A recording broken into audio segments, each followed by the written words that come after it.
정치 맞수다 시작하겠습니다. 오늘은 박성민 전 더불어민주당 최고위원, 정광재 동현 정치연구소장과 함께하겠습니다. 어서 오세요. 안녕하세요. 안녕하세요. 한국과 미국의 관세, 안보 관련 공동 설명 자료 조인트 팩트시트가 발표됐습니다. 미국 백악관도 동시에 같은 내용을 공개했습니다. 두 차례 한미 정상회담 이후 공식 문서가 나온 건 처음입니다. 이재명 대통령이 직접 발표했는데요. 일부 내용 듣고 시작하겠습니다. 우리 경제가 충분히 감내할 수 있는 범위 내에서 또 상업적 합리성이 있는 프로젝트에 한해 투자를 진행한다는 점을 양국 정부가 확인함으로써 원금 회수가 어려운 사업에 투자를 빙자한 사실상 공여가 이루어지는 것 아니냐라는 일각의 불신과 우려 또한 확실하게 불식하게 됐습니다. 이제 양국은 앞으로 조선과 원전 같은 전통적 전략 산업에서부터 인공지능과 반도체 등 미래 첨단 산업에 이르기까지 이전과는 차원이 다른 협력적 파트너십을 구축하게 될 것입니다.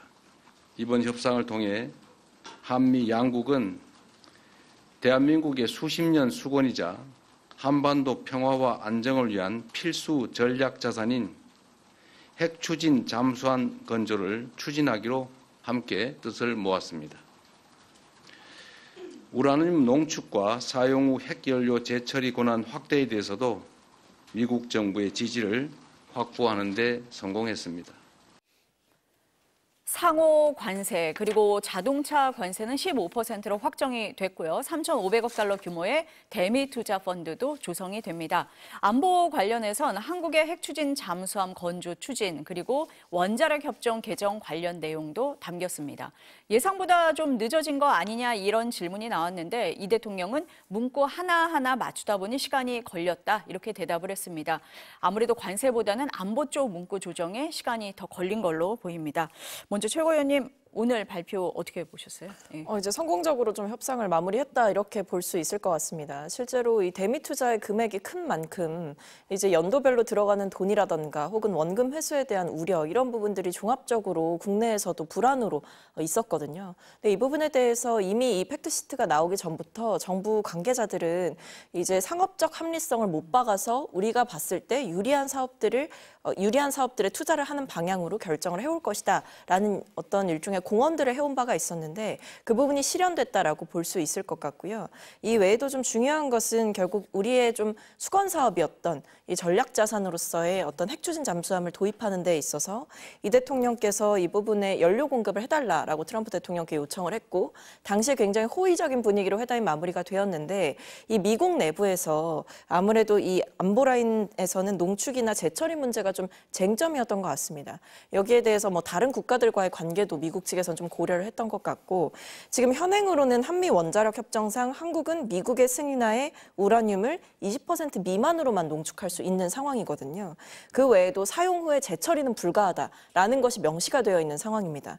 근데 이번에 이 한미 정상회담 이후에 결과적으로 보면 핵 추진 잠수함에 대해서 한국 내에서 건조하는 것도 승인을 받은 것이고 우라늄 농축 권한을 확대하는 부분 그 외에도 사용 후 재처리가 가능한 부분 이 부분들에 대해서 승인을 받았기 때문에 한 발 앞으로 나아갔다라고 볼 수 있을 것이고 지금 미국 내에서 여러 가지 반대가 있었음에도 불구하고 한국이 끈기를 가지고 협상에 임한 결과 국익에 부합하는 협상의 결과가 나왔다 이렇게 보입니다. 어떻게 평가하세요? 경제하고 안보 두 개 부문을 같이 하다 보니까 지금 분석이 나오고 있는 것처럼 안보 분야에서 따로 조율해야 될 부분이 많았던 것 같습니다. 핵 추진 잠수함과 관련해서 미국에서 건조할 거냐, 한국에서 건조할 거냐 이게 뭐 애초부터 문제가 되지는 않았다고는 하지만 어쨌든 건조 방식과 연료를 어떻게 공급받을 것인가 이런 부분들에 관해서 더 많은 논의가 있었을 것 같고 앞으로 사실 더 진행돼야 되는 부분도 있습니다. 또 하나는 그동안은 전혀 언급되지 않았었는데 주한미군의 2030년까지 330억 달러를 포괄적으로 지원하겠다라고 했어요. 이게 우리 돈으로 대략 한 50조 원 정도 되는 돈인데 어떤 부분에 지원한다라는 것들도 지금 팩트시트에 포함되지 않았거든요. 그러니까 새로 이런 내용들이 왜 포함됐는지 이런 것들에 대해서도 조금 더 면밀한 검증이 필요하다고 봅니다. 사실 7월 30일에 처음에 관세 협상 타결된다고 했을 때는 경제 부문과 관련해서는 대략 논의가 됐었던 것 같습니다. 그러나 이 안보 분야로 가면 한미가 경제 분야보다 더 이렇게 좀 이해관계가 상충하는 부분이 있었을 것 같아요. 특히 얘기하신 원자력 협정과 관련해서도 우리 측에서는 하나라도 더 많이 받아와야 하는데 이 부분과 관련해서 이제 마침 이 단추를 꼈다고 생각하거든요. 첫 단추를. 그러니까 이 첫 단추를 잘 꿰는 만큼 그러면 우리가 원하는 방향으로 진행될 수 있도록 추가 조치가 필요하다고 생각합니다. 그리고 아마 이제 트럼프 대통령이 이 핵 추진 잠수함과 관련해서 승인을 했다라고 한 다음에 미국 내에 있는 이 필라델피아 조선소에서 건조를 할 것이다. 이런 SNS를 올렸기 때문에 사실 거기에 대해서는 좀 이견이 많았거든요. 그러니까 필라델피아 조선소에 가서 건조를 하게 되고 만들게 되면 일단 거기에 관련한 시설이 없기 때문에 그것을 만들어야 되는 문제가 있고 핵추진 잠수함을 도입하는 것 자체로도 의의가 있지만 사실 그것을 만드는 과정이 뭐 국내에서 진행되지 않는다면 비용이나 인력의 문제도 있는 것이고 결국 우리나라 입장에선 국내 건조가 아니면 우리나라에 오히려 큰 손해가 될 수 있다. 그런 점에서 이 부분을 이제 협상 과정에서 디테일하게 마무리를 지었어야 되는 과제가 남아 있었는데 여기에 대해서 한국 내에 건조를 하는 것을 전제로 해서 처음부터 끝까지 협상을 진행했다라고 했기 때문에 그런 우려는 좀 정리가 됐다라고 볼 수 있겠습니다. 지금 내용을 쭉 보면은 큰 틀에서는 별로 그렇게 달라진 거는 없는 것 같아요. 관세 협상은 특히 비슷하게 나온 것 같고 지금 소장님 말씀하신 것처럼 안보 관련해서는 좀 새로운 내용이 추가가 됐는데 정보부처에서 아마 설명하는 자리가 있을 걸로 생각이 되고요. 우리에게 손해가 없도록 어쨌든 후속 조치가 잘 돼야 된다. 뭐 이렇게는 다들 말씀을 하시는 것 같습니다. 네, 맞습니다. 예. 실제로 뭐 농축이나 우라늄 관련해서 농축 재처리 문제는 이제 승인을 받은 것은 있지만 이제 핵추진 잠수함의 연료인 이 농축 우라늄을 어떻게 전달을 받을 거냐 이런 부분들은 아직 이제 디테일하게 명시가 되어 있지는 않거든요. 그래서 이런 조달 방안이라든지 이런 것은 추후에 긴밀하게 협의할 거다라는 얘기가 있는 만큼 협상의 내용들이 일관성을 갖고 가져갈 수 있도록 좀 노력을 해야 되는 부분이 있습니다. 그래서 뭐 이외에도 뭐 반도체와 관련해서도 그렇고 여러 경제면 그리고 안보면에서 디테일이 굉장히 중요한 협상이 진행이 됐고 웬만한 것들은 저는 이번에 그래도 팩트시트가 발표가 됨으로써 좀 조정을 하고 정리를 했다라고 보이지만 정말 더 디테일한 부분들에 대해서도 앞으로 좀 더 살펴볼 필요가 있다 이렇게 보입니다. 소장님도 그런 부분 말씀하신 것 같습니다. 네. 근데 사실 이번 협상이 워낙 처음에 할 때부터 이거 어려운 협상이다. 트럼프가 보통 사람이 아니다. 미국의 압박이 우리가 상상하는 이상이다. 이런 식으로 국민들에게 자꾸 얘기를 하다 보니까 협상에 대한 기대감을 굉장히 낮춰놓은 측면이 있다고 생각합니다. 그러니까 어떤 결과를 내놔도 뜸을 굉장히 많이 들였잖아요. 그러니까 기다리던 그 국민들도 이 정도면 성공한 협상이다라고 평가하는 부분들이 좀 있다고 생각하지만 저는 근본적으로는 우리나라의 대미 투자액 3,500억 달러가 우리 경제 수준에 비해서는 지나치게 많다라는 문제점을 지적 안 할 수가 없습니다. 일본이 5,500억 불 투자했고 뭐 대부분 미국이 원하는 것을 받아들여줬기 때문에 일본보다 우리가 좋은 협상 결과를 이끌어냈다. 이렇게 얘기들을 많이 해요. 그러나 GDP 대비 대미 투자 비중을 놓고 보면 일본은 13%고요. 우리는 지금 20%입니다. 여기에 추가로 언급되고 있는 것들 있잖아요. 알래스카에 투자한다든가 새로 언급되는 330억 달러 포괄 지원 이런 것들을 고려한다면 지금 대통령실이나 민주당이 얘기하는 것처럼 자화자찬식으로 정말 잘한 투자다, 잘한 협상이다 이렇게 얘기하기에는 좀 낯뜨거운 부분도 있다고 생각합니다. 근데 트럼프 대통령이 어디로 튈지 모르니까 지금 소장님 말씀하신 것처럼 모든 나라가 이게 어떻게 될지 모르는 협상이다라는 얘기는 많이 했던 것 같습니다. 경제 규모에 비해서 좀 과한 거 아니냐라고 보시는 측면이 있는 것 같고 또 정부 입장에서는 그렇지는 않다. 우리가 일본하고는 다른 방식으로 투자를 하기 때문에 우리가 감내할 만한 수준이다라고 설명을 하는 것 같습니다. 후속 조치가 좀 잘 돼야겠다라는 생각은 듭니다. 국내 얘기를 좀 넘어와 보겠습니다. 노만석 검찰총장 대행의 퇴임식이 오늘 오전에 비공개로 열렸습니다. 이후 퇴임사가 공개가 됐는데 검사 노만석입니다. 이렇게 시작을 합니다. 검찰청을 폐지하는 것에만 몰두하는 답답한 상황이 지속되고 있다. 검사 징계 논의는 멈춰달라. 검사들이 내부적으로 우려를 전한 것인데 이를 항명이나 집단 행동으로 보는 일부 시각에 대해 안타까운 마음이다. 주요 내용이 이렇습니다. 먼저 최고위원님, 어떻게 들으셨어요? 그러니까 노만석 총장의 어떤 좀 불필요한 얘기들을 많이 하고 있다는 생각이 듭니다. 굉장히 비겁하다라는 생각도 들고요. 사실 중요했던 건 항소 포기 경위에 대한 부차적인 설명들이 좀 필요했다라고 생각이 듭니다. 본인이 뭐 어떤 용산과 법무부의 관계를 고려했다 이런 이야기를 하는 바람에 좀 불필요한 오해가 불거졌다라고 저는 생각이 들거든요.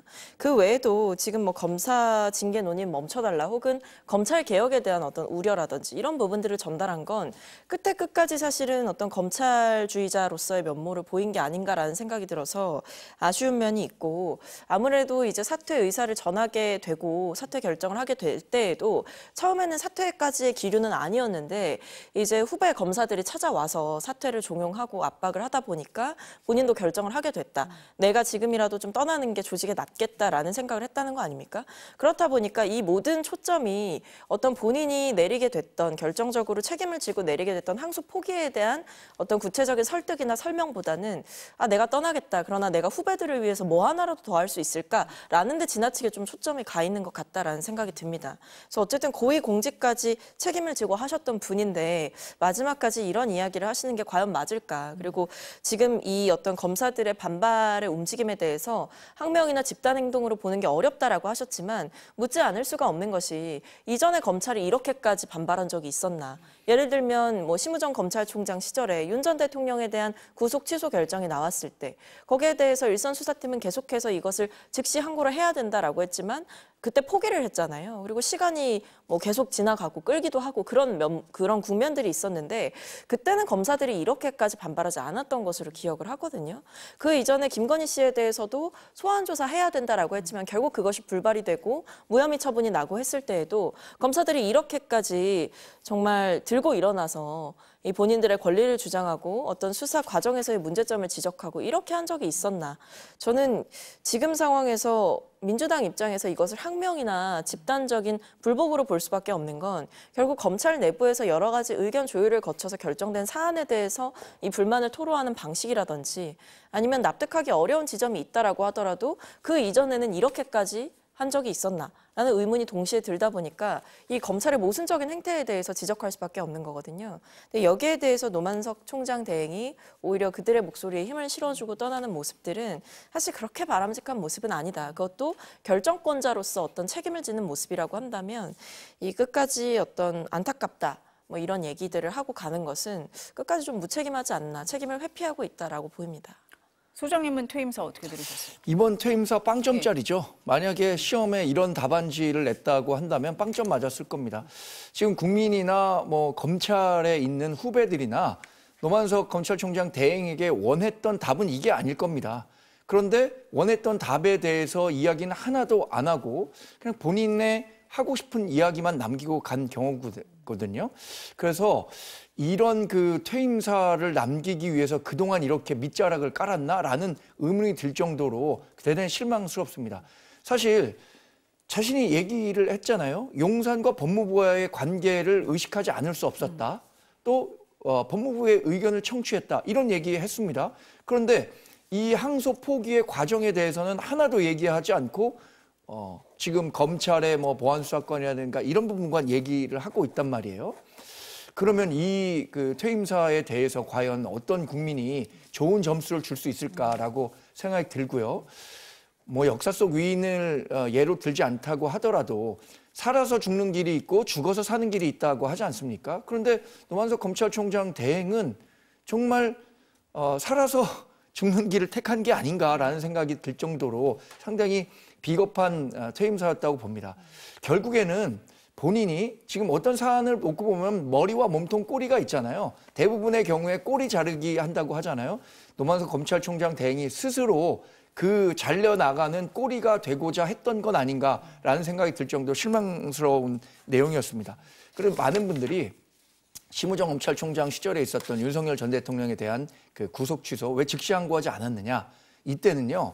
적어도 대검 부장들 모아놓고 이거 즉시 해야 되느냐 안 해야 되느냐 회의라도 했습니다. 또 즉시 항고는 위헌이다라는 과거에 판례가 있었기 때문에 그것을 근거로 하지 않았다라고 설명이라도 했었는데 지금 내놓는 설명 아무것도 없는 거잖아요. 오히려 법무부 장관이 신중하게 검토하라고 했다라는 이 얘기밖엔 우리가 알 수 있는 게 없거든요. 그래서 대단히 실망스러웠습니다. 그러니까 이게 일종의 면피용 입장문을 노만석 대행이 내놨다라고 생각을 합니다.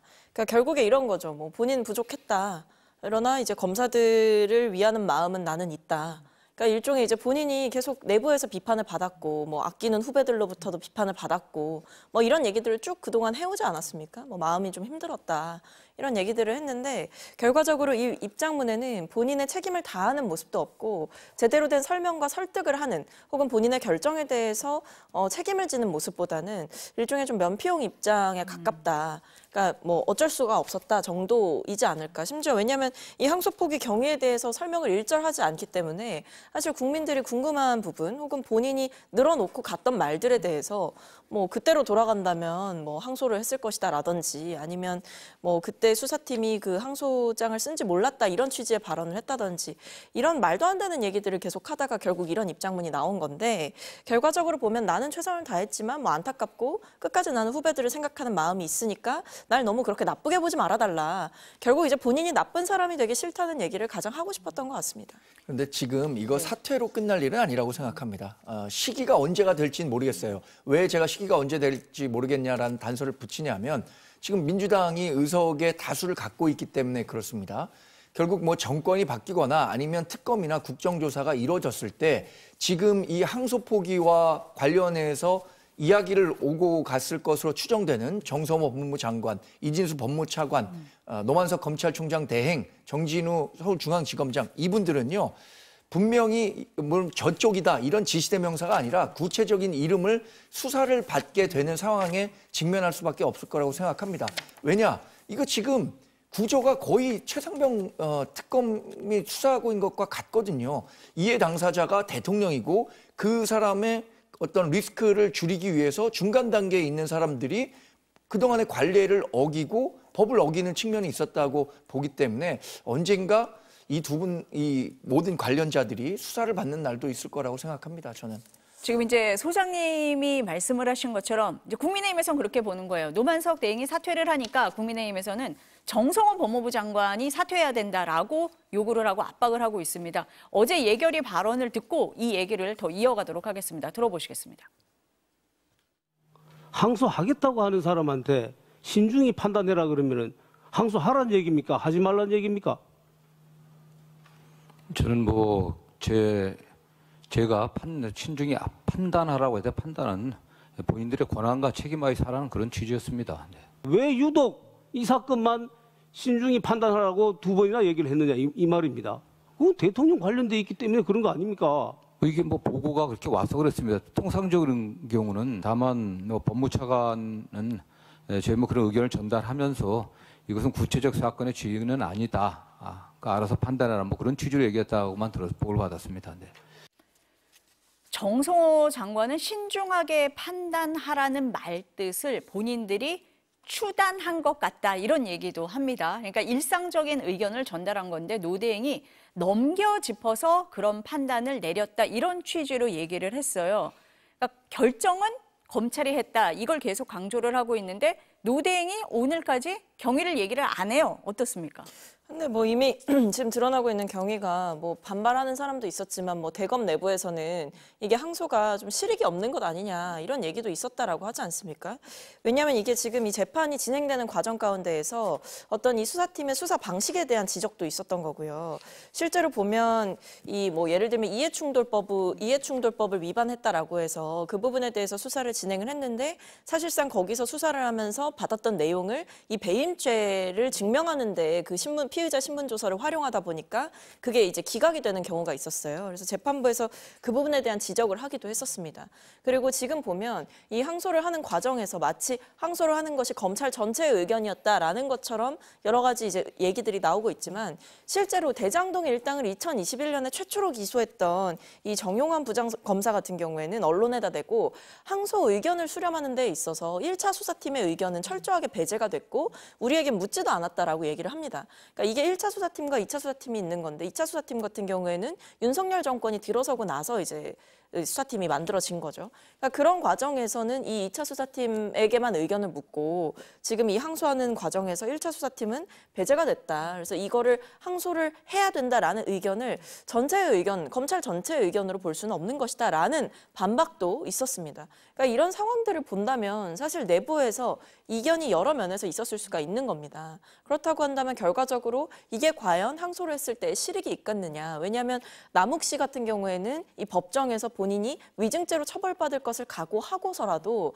사실은 본인이 당했던 어떤 회유와 협박, 검찰로부터의 그런 협박과 조작 기소 이런 부분들을 다 폭로를 했단 말이에요. 그럼 검찰 입장에서는 특히 수사팀 입장에서는 이게 뭐 앞으로 진행이 됐을 때 과연 이 재판에서 이런 폭로가 또 더 나오진 않을까 이런 것도 우려를 했을 수가 있는 거고 검찰의 어떤 조작적인 기소나 협박에 의한 진술을 받아내는 과정이 있었다라고 한다면 이 역시도 문제 삼을 수 있는 부분이고 이 외에도 받아낸 형량들을 보면 사실 뭐 이제 2명 같은 경우에는 검찰이 구형한 양보다 더 많은 형량을 선고를 받았고 이 외에도 사실은 대검 내규에 따랐을 때 뭐 3분의 1 이상의 형량을 받은 경우에는 사실은 항소를 하지 않는다라는 원칙에 비춰봤을 때 다 그 3분의 1 이상은 받았다라는 거죠. 그러니까 이게 항소를 하고 싶은 마음, 항소를 해서 다투고 싶은 마음이 검찰 내부에 당연히 있겠지만 그거 외에도 종합적인 판단이나 어떤 지금 판결의 취지, 그다음에 항소의 기준, 그리고 사건을 이제 톱밥보고 진행하는 과정에서 있었던 불법적인 일들 이런 것들을 고려해 봤을 때 항소를 하는 게 과연 맞겠느냐라는 판단을 내부에서 엎치락뒤치락 하다가 내렸다고 한다면 이 모든 책임은 법무부의 외압 때문이다. 이렇게 보는 것 자체가 혹은 이렇게 주장하는 것 자체가 너무나도 비겁한 주장이고 그리고 수사지휘권을 발동해서 법무부가 원하는 방향대로 끌고 가고 싶었으면 서면으로 수사지휘권을 발동을 했겠죠. 근데 그런 절차가 하나도 없었다는 점 그리고 법무차관 같은 경우에도 이것은 수사지휘가 아니다라는 점을 분명히 했기 때문에 이런 부분에서 이 법무부 장관의 의견을 확대 해석해서 외압이다라고 보기는 어렵지 않을까 싶습니다. 노만석 총장 대행이 처음에 입장을 냈을 때는 지금 최고위원님 말씀하신 것처럼 여러 가지를 고려를 해서 항소를 포기를 했다라고 했는데 그 다음에 이제 두 분이 또 말씀하신 것처럼 법무부나 용산과의 관계를 고려했다라고 하면서 이제 반발이 더 나왔던 거거든요. 어떻습니까? 근데 지금 소장님. 굉장히 네. 길게 얘기하셨는데 네. 이 항소를 포기했다는 것 자체가 전례가 없는 거고 지금 검찰이 왜 이렇게 벌떼처럼 일어나겠습니까? 결국엔 아까 얘기했어요. 종합적으로 판단했다고 했는데 이 종합적인 판단이 무엇이냐? 법리적으로 판단했다는 게 아닙니다. 그래서 다른 요인들을 검토했다는 건데 그 다른 요인이 무엇이냐? 이재명 대통령의 사법 리스크가 그 중심에 있는 거죠.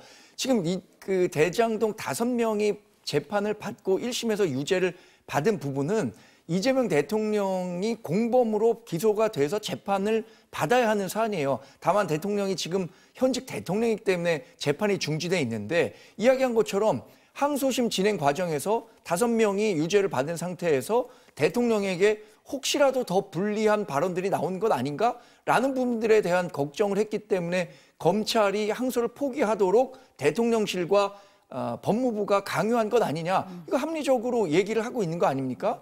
그래서 처음에 이 논란이 됐었을 때 민주당도 김병기 원내대표가 이거 국정조사든 특검이든 하자고 했잖아요. 그럼 국정조사든 특검이든 해서 이 과정에서 대통령실과 법무부가 어떤 역할을 했었는지 좀 규명하면 된다고 생각합니다. 이 과정이요. 불과 하루 만에 이뤄진 겁니다.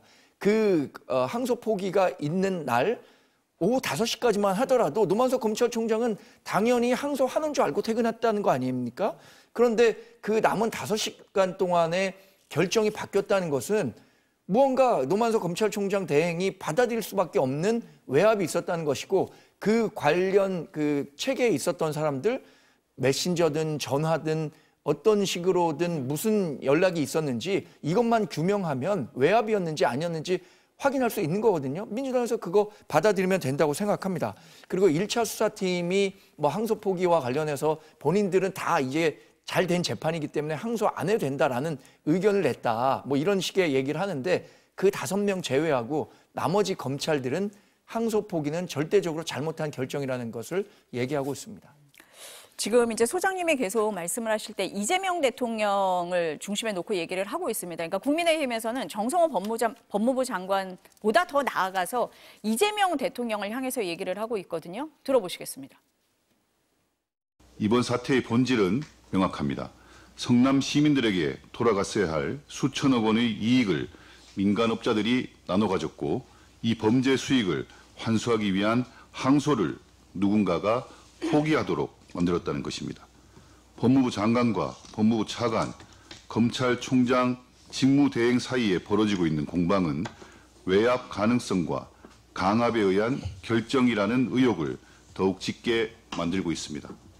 지금의 사태를 보면 이재명 대통령 무죄법이 발의될 수 있을 것이라는 한간에 떠도는 말들이 더 이상 농담으로 들리지 않습니다.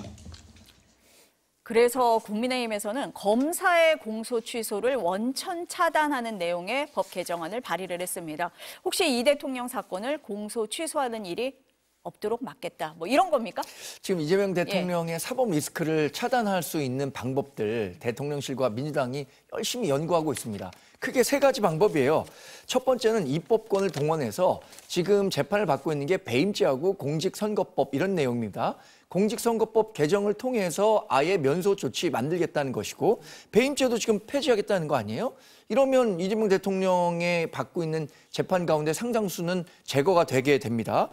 두 번째는 행정 권력을 동원한 공소 취하예요. 지금 검찰청은 행정부의 한 청이기 때문에 공소 취하한다면 만약에 지금처럼 외압을 동원해서 공소 취하하겠다면 막을 수 있는 방법도 또 없을지도 모릅니다. 그러니까 아예 공소 취하를 못하도록 하겠다는 것이고 세 번째는 지금 사법개혁이라는 이름으로 이재명 대통령의 사법 리스크를 완전히 없애겠다는 거 아닙니까?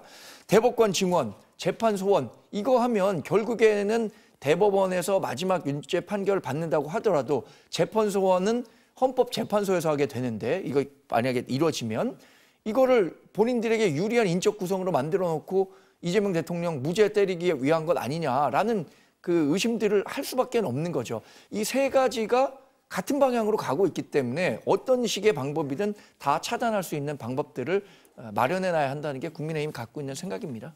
어떻습니까?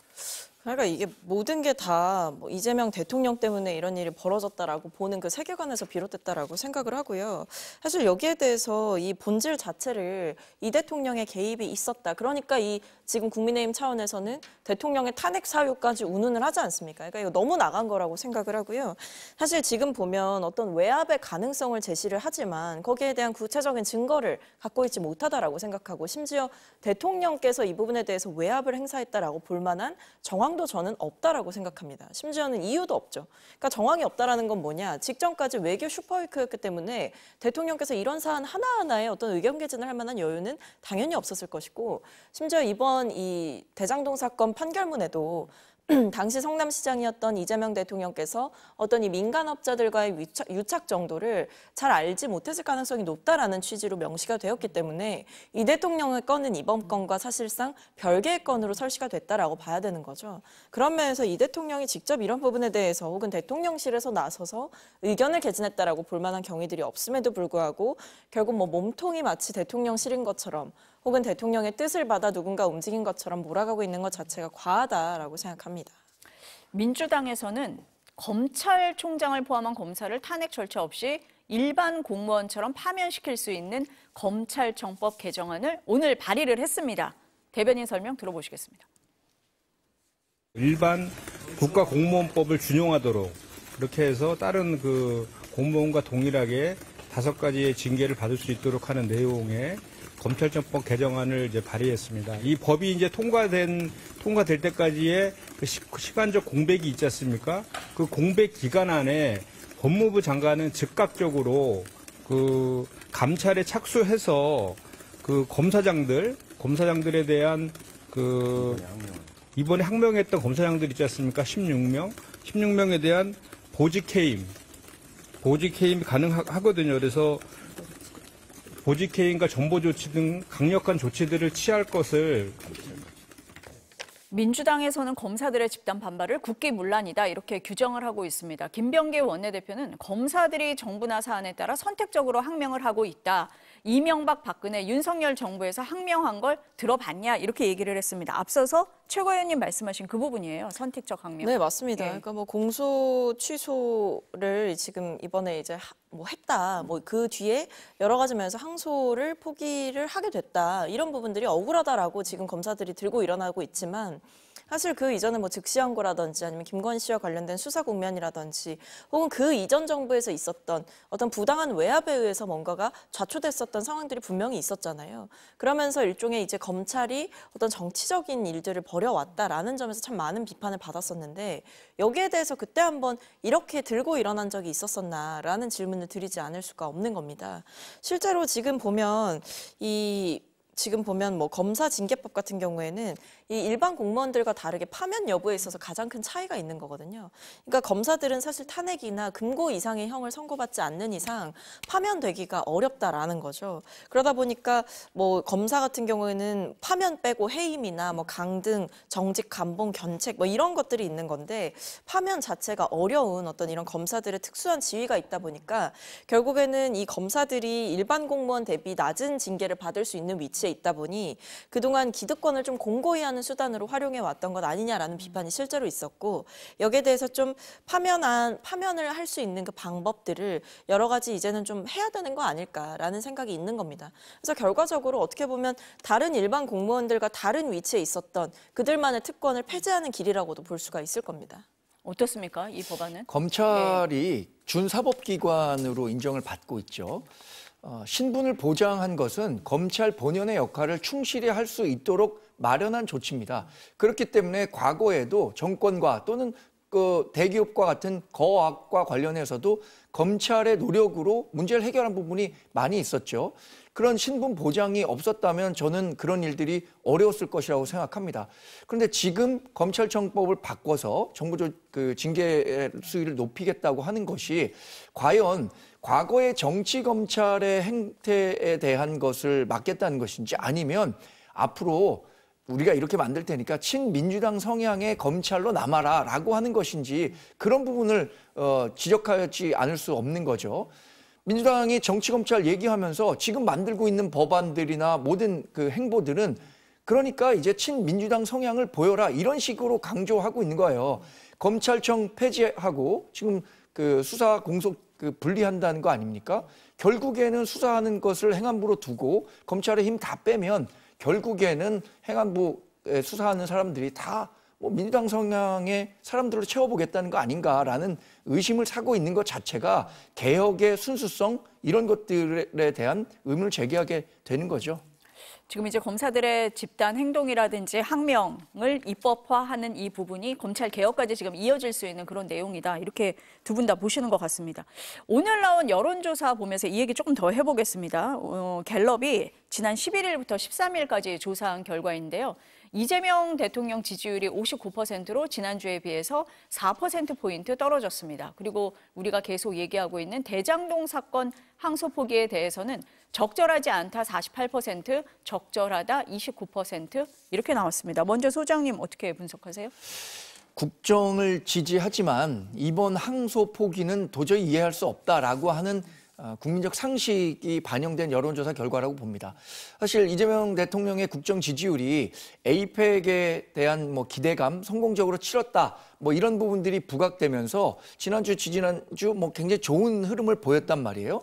그런데 이렇게 4%포인트 가까이 하락할 수밖에 없었던 것은 지금 우리가 논하고 있는 항소 포기가 결국에는 이재명 대통령의 사법 리스크를 없애기 위해서 대통령실과 법무부가 이재명 대통령이 지시를 했는지 안 했는지 이건 뭐 단언해서 얘기할 수는 없습니다만 알아서 이런 조치를 취한 것 아니겠느냐라고 생각하는 사람들이 많기 때문에 이런 결과가 나왔다고 봐야죠. 지금 48대 29면은 굉장히 큰 차이가 있는 거거든요. 더군다나 이 같은 그 여론조사를 하는 데 있어서는 이른바 줄투표 성향이 강합니다. 국정 지지를 묻는 질문에서 잘했다고 한 사람들은 대부분 이런 질문이 나온다고 하더라도 뭐 국정 지지 잘한다고 했으니까 항소 포기에 대해서도 내가 관대한 답변을 할 수 있는데 그럼에도 불구하고 절반 가까운 사람이 적절하지 않다라고 평가한 것은 지금 이재명 대통령이나 뭐 대통령실, 법무부가 굉장히 따갑게 받아들여야 하는 여론이라고 평가합니다. 높은 지지율에도 불구하고 항소 포기에 대해서는 부적절하다는 게 많다라는 부분을 조금 더 눈여겨봐야 된다. 어떻습니까? 뭐 아무래도 지금 여러 가지 이제 논란이 있었다 보니까 이제 논란에 시선이 쏠리게 되면서 나온 결과일 수는 있을 것 같은데요. 다만 어떤 뭐 이번 주 같은 경우에도 이 팩트시트가 좀 마무리가 됐고 혹은 그 이전에 이번에 나온 여론조사에 대해서도 사실 어떤 팩트시트가 나오지 않고 좀 2주 정도 고착화되고 장기화됐던 국면에 대해서 좀 평가를 해주셨을 수도 있겠다라는 생각이 듭니다. 왜냐하면 당시에 이제 팩트시트가 뭐 금주내로 나올 것이다라는 얘기도 있었고 정상회담이 잘 끝났음에도 불구하고 왜 나오지 않는 것인가라는 것에 대한 우려도 있었을 것이다. 그리고 뭐 주식시장에 최근에 좀 보였던 불안정성 이런 부분들도 혹은 뭐 부동산 대책이라든지 여기에 대한 여러 가지 평가들 이런 것도 함께 있을 수 있지 않았을까. 단순히 뭐 항소 포기에 대한 논란이라든지 여기에 대해서 부정적으로 평가하실 수 있었겠지만 다른 여러 요인들 역시도 작용했을 수 있다라는 생각이 듭니다. 최 의원님 말씀하셨지만 지난주 같은 경우는 에이펙 그 다음에 이 여론조사를 해서 지지율이 많이 오르기는 했었어요, 상대적으로. 근데 그거 말고도 지금 여러 요소 때문에 일단 지지율이 좀 떨어진 것 같다. 여러 요인을 좀 감안을 해봐야 된다라고 말씀을 하셨는데 우리가 다음 주 또 만나니까 변화를 한번 또 읽어보도록 하겠습니다. 박성재 전 법무부 장관 얘기 좀 해볼게요. 법원이 구속영장을 기각을 했습니다. 두 번째 기각인데 재판부가 이렇게 얘기를 했어요. 종전에 구속영장이 기각된 이후에 추가된 범죄 혐의 그리고 추가로 수집된 자료를 종합을 해봐도 여전히 혐의에 대한 다툼의 여지가 있다 이렇게 얘기를 하면서 증거인멸, 도주 우려도 없다라고 했습니다. 최고 의원님은 어떻게 보셨어요? 솔직히 상식적으로 납득하기가 좀 어려운 판단이라고 생각을 합니다. 왜냐하면 박성재 장관 같은 경우에는 대통령실 CCTV를 보면 당시에 이제 한덕수 전 총리보다 먼저 대통령실에 또 도착을 하기도 했고 뭐 그 외에도 이제 개헌 문건을 확인하는 장면도 담겼고 실제로 법무부 장관으로서 지금 보면 뭐 법무부 검찰국이라든지 교정본부라든지 출입국 본부에 적극적으로 이 계엄에 대한 후속 조치를 지시했다라는 것들이 정황상 다 나왔던 얘기들이잖아요. 그래서 뭐 당시에 뭐 검사를 파견 보내니 많이라는 의혹도 있었던 것이고 뭐 대기하라 이런 지시가 있었던 것 아니냐. 그 외에도 이 박성재 장관이 미리 알고 있었던 것 아니냐. 사실은 이런 의혹도 제기하시는 분들이 꽤 많았습니다. 그 외에도 이제 이른바 안가회동, 삼청동 안가회동에 이상민 전 장관과 함께 참석했던 인물이기도 합니다. 그런 의미에서 과연 이 윤 전 대통령의 이 계엄 선포 과정에 있어서 아무것도 잘 모르는 사람 1위였는가. 저는 적극적으로 가담한 사람이었다라고 보고 그런 면에서 이 위법성 인식 정도로 다툴 여지가 있다라는 점에 대한 법원의 판단이 상식적으로 좀 납득하기가 어렵다로 보입니다. 그래서 굉장히 아쉬운 결정이다 이렇게 생각이 듭니다. 소장님은 어떻게 보셨어요? 뭐 두 번이나 법원에서 구속영장을 기각한 데는 그만한 이유가 있을 겁니다. 지금 얘기한 것처럼 위법성의 인식 여부 또 그 이후에 했던 행위들에 대한 판단은 불구속 상태에서도 충분히 재판을 받을 수 있다. 그러니까 방어권을 보장한 상태에서 재판이 진행돼야 한다는 기본적인 원칙을 재확인했다고 보고요. 저는 일단 그 특검이라는 존재 자체가 발족할 때부터 가능한 한 많은 사람들을 구속시켜야겠다. 그러니까 이 어떤 성과를 만들어야겠다라는 성과 만능주의 이런 그러니까 구속 만능주의에 그 입각해서 너무나 넓은 전선을 형성한 것 같아요. 그래서 일부 성과는 있었죠. 뭐 한덕수 전 총리라든가 이상민, 김용현 전 장관 먼저 구속됐지만 조태용 전 국정원장 같은 경우에도 구속되기도 했지만 이 범위를 너무 넓히다 보니까 이제 법원에서도 충분히 인식하기가 어려운 부분에 대해서까지 계속 주장을 했던 거 아닌가 싶습니다. 그렇다고 뭐 특검의 동력이 완전히 떨어졌다. 저는 뭐 그렇게 평가하지는 않습니다. 결국에는 뭐 내란 재판이 계속 진행될 것이고 박성재 전 법무부 장관도 재판을 받는 과정에서 죗값이 드러난다면 처벌받아야겠죠. 제가 이 자리에 나오신 많은 분들에게 이걸 여쭤봤었는데 두 번째 영장에 대해서는 다들 발부될 거라고 말씀을 하셨었거든요. 그 이유가 이제 최고 의원님 말씀을 하신 것처럼 박성재 장관 같은 경우에 이제 법률가인데 그 포고령이 불법, 위법이라는 걸 몰랐겠느냐. 그리고도 일을 했는데 이걸 통상적인 업무라고 보기는 힘들 거다. 지금 위법성을 인식했느냐. 이 부분에 대해서 다들 그렇지 않아서 이번에는 발부될 거라고 했는데 기각이 되니까 다들 좀 의아하다. 이런 반응은 좀 나왔던 것 같습니다. 국민의힘 얘기 좀 해보겠습니다. 장동혁 국민의힘 대표가 그제 규탄대에서 했던 발언이 계속 논란인데요. 당시 발언 들어보시겠습니다. 이부도한 정권이 대장동 항소 포기를 덮기 위해서 오늘 황교안 전 총리를 긴급 체포하고 지금 압수수색을 하고 있습니다. 여러분, 전쟁입니다. 우리가 황교안입니다. 뭉쳐서 싸웁시다.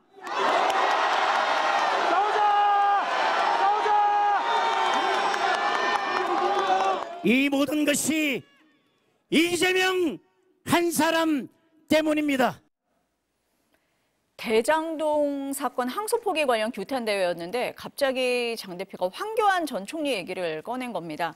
당 안팎에서 비난이 거세게이니까 어제 의원총회에서 그런 발언을 즉흥적으로 하지 않는다. 데이터와 상황을 보면서 전략적으로 하는 거다. 이렇게 얘기를 했습니다. 그리고 윤석열 전 대통령 면회 때 당내 비판이 제기가 됐잖아요.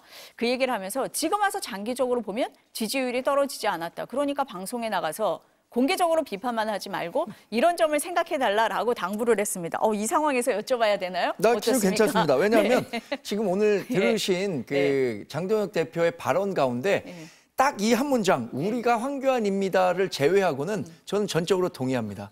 근데 우리가 황교안입니다라는 발언에는 동의하지 않습니다. 왜냐하면 황교안 전 총리가 이번에 구속영장이 기각됐다고는 하지만 지금 계엄과 관련해서 우리가 불법 계엄이라고 규정이 돼 있잖아요.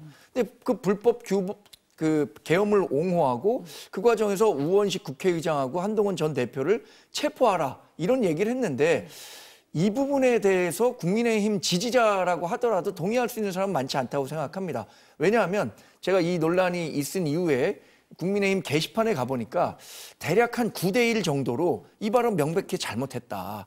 우리가 왜 황교안이냐 이렇게 불만을 토로하는 당원들의 목소리가 많더라고요. 그러니까 이 부분과 관련해서 물론 본인은 전략적으로 이게 결국엔 우리 지지자들을 확충하는데 더 도움이 될 것이다라고 판단했을지 모르지만 그건 당 대표로서 개인적으로 판단했을지 모르지만 거기에 동감하지 않는 당원들이 훨씬 더 많다는 게 제가 갖고 있는 생각입니다.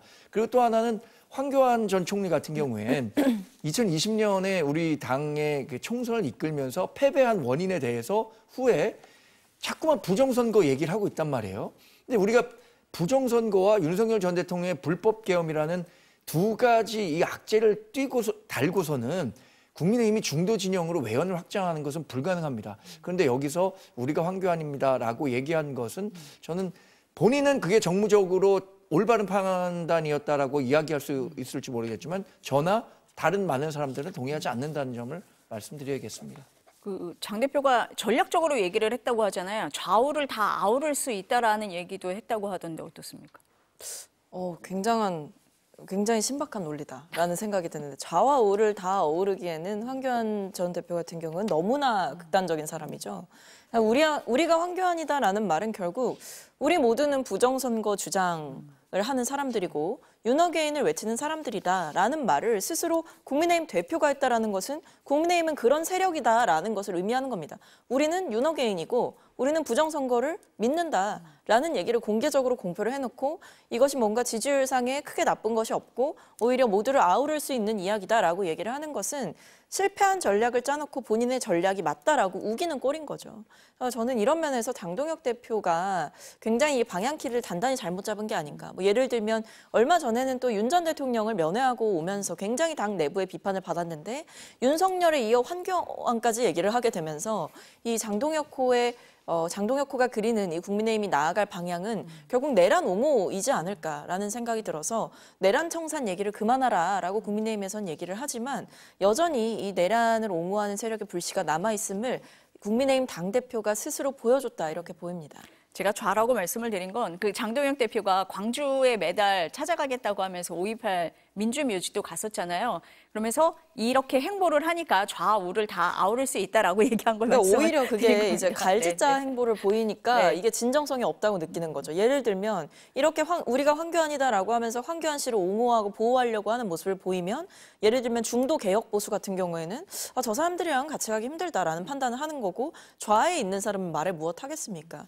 윤 전 대통령을 면회해 놓고 광주에 가서 나는 광주에 진정성이 있다. 광주 시민들의 마음을 어루만지고 싶다라고 한다면 계엄 트라우마를 겪은 이 광주 시민들의 입장에서는 아니 윤 전 대통령 면회하고 심지어 가서 울어놓고 와서 우리한테 왜 이러느냐라는 생각을 할 수밖에 없고 심지어 황교안 씨 같은 경우에는 본인 SNS에 뭐 우원식 의장과 한동훈 대표 체포하라 이런 얘기 올렸다는 거 아닙니까? 계엄 직후에.